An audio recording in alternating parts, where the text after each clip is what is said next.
Mga kapuso, nagsugod na ang aksyon sa NCAA Season 98 Beach Volleyball Tournament nga gihimo sa Subic Bay Freeport Zone sa Zambales. Ni ang report ni Nico Sereno. On behalf of the NCAA Policy Board and the Management Committee, I hereby declare the 98th NCAA Season Beach Volleyball Tournament open.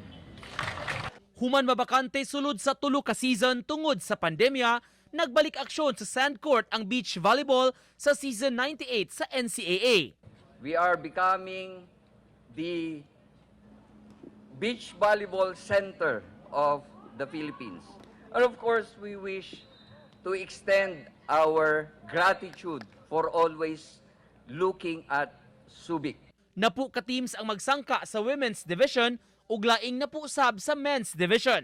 Because halos ang isang school naglalaro ng 3 beses sa isang araw. Because of the close coordination between GMA and NCAA, we're able to mount again the beach volleyball. What a good way to start 2023 and as a continuation of our season 98. Samtang sa duwa na, gipildi sa University of Perpetual Help System Delta ang men's and women's teams sa ilang counterparts sa Lyceum of the Philippines University. Kini aron magpabiling perfect nga walay pildi sa ikaduhang adlaw sa NCAA Season 98 Beach Volleyball Tournament. Ang Lady Altas duo nga sila si Mary Rose Dapol ug Janine Padua nangu sa paglupig sa Lady Pirates sa straight sets 21-13, 21-17.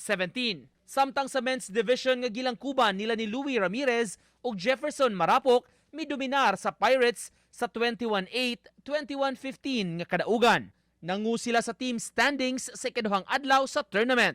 Makita ang live coverage sa NCAA Season 98 Beach Volleyball Tournament sa GTV sa alas 2:30 hangtod sa alas 5:30 sa hapon. Makita sab kini via livestream kada alas 9 sa buntag sa NCAA Philippines YouTube and Facebook pages ug sa GMA Sports YouTube, Facebook ug Twitter.